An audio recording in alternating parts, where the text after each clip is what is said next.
Okay, so we need to discuss what is a unit vector and a linear combination.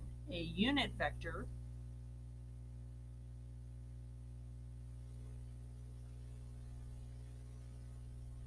is a vector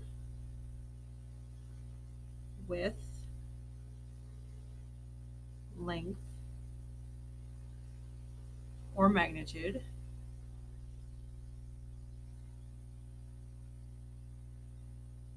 of 1. Okay, so any vector can be made into a unit vector by using scalar multiplication.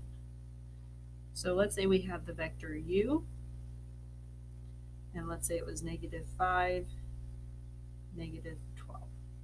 Okay, now if I were to find the normal magnitude of that, it would be -5, 12, or -5 squared plus -12 squared, which would be 25 plus 144 square root 169, which is 13.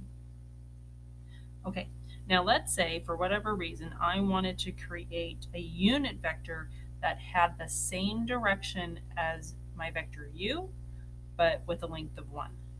So want to have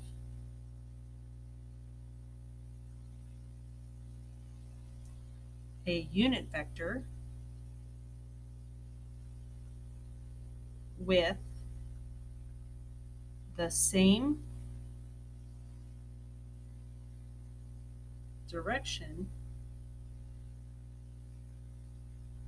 as u, but has a length of 1. That's kind of repetitive. Okay, so what you do is you take your magnitude and you find the reciprocal and you use scalar multiplication.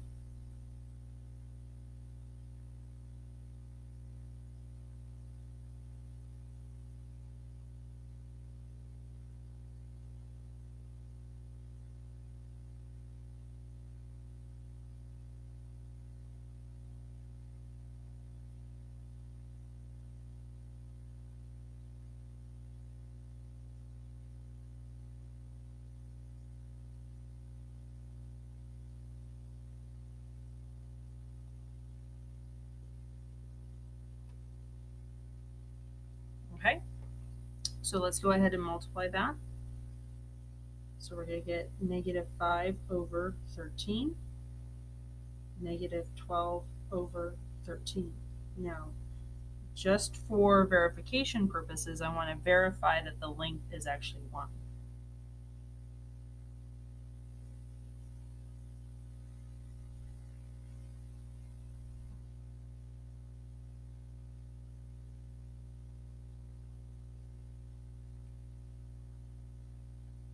Okay, so the magnitude of our new u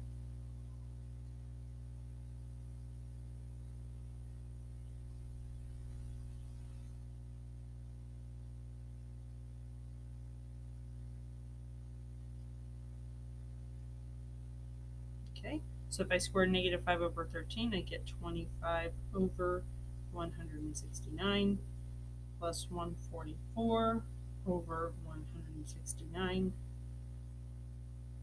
square root 169 over 169, which is 1. Okay, so that in fact does create a unit vector. Okay, so why we have unit vectors is something called a linear combination. All right.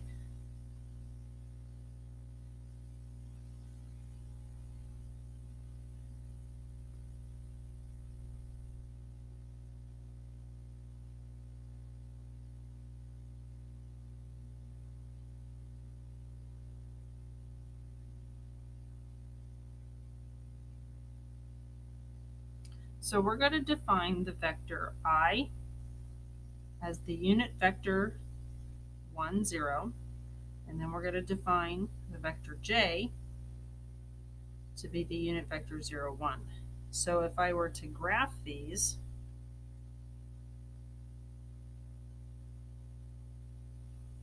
okay, I would be right here, and that would have a length of 1 along the x-axis, and then, so that would be I, and then j would be the vertical with a length of 1. Okay, so I can write any vector I want to as a linear combination of I and j. So if I have the vector -3, 7, okay, to rewrite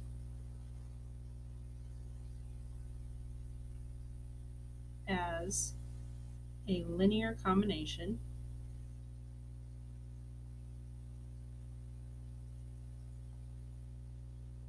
it would look like this.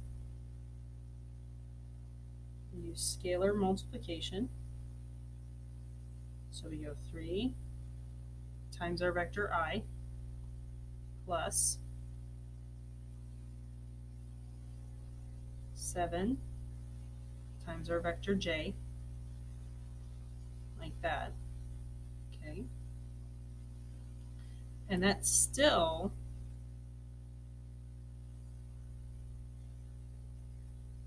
our original vector. Okay, so I'm not changing anything, really, just kind of changing the packaging.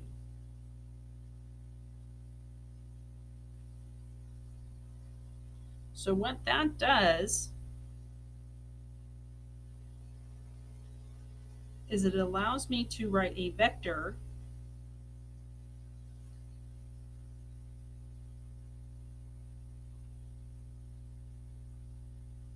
that looks like an algebraic expression. Okay, now this has certain benefits. Okay, you might be saying, well, it's easy to add vectors, Ms. Harris. Why would I want to do that? So here's the thing. Here's an example. Okay, vector notation to you guys is still kind of unfamiliar. So if I gave you, let's say, u is 13, 2, v, let's use the same v, oops,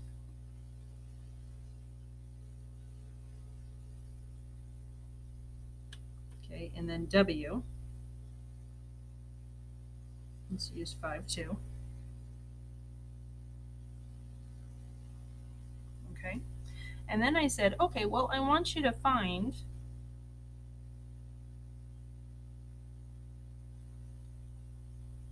two u minus 3v plus 5w.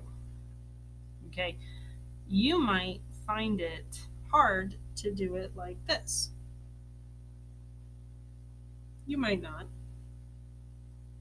Just kind of depends.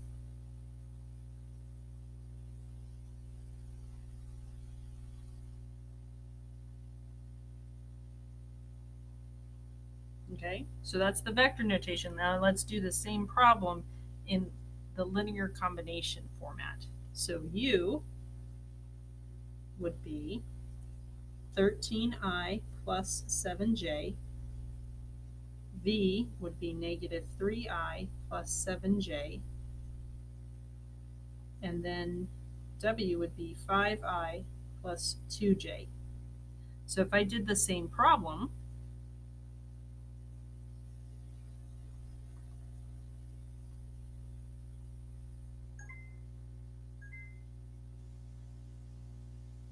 it would look more like this.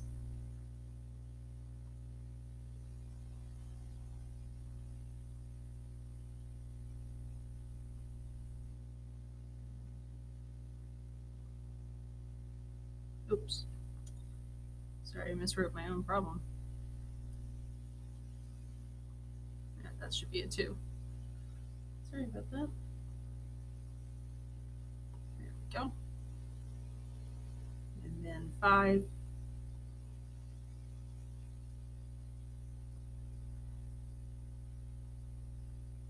Okay, so now this looks like a kind of a normal simplification problem that we've seen since, Math 1 or even Math 8. So what we would do is we would just distribute how we're used to.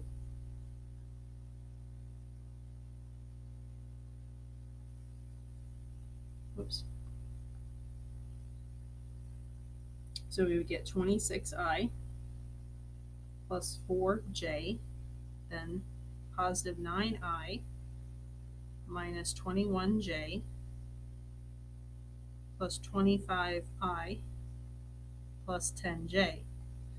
Now we would combine like terms. 26 plus 9 plus 25.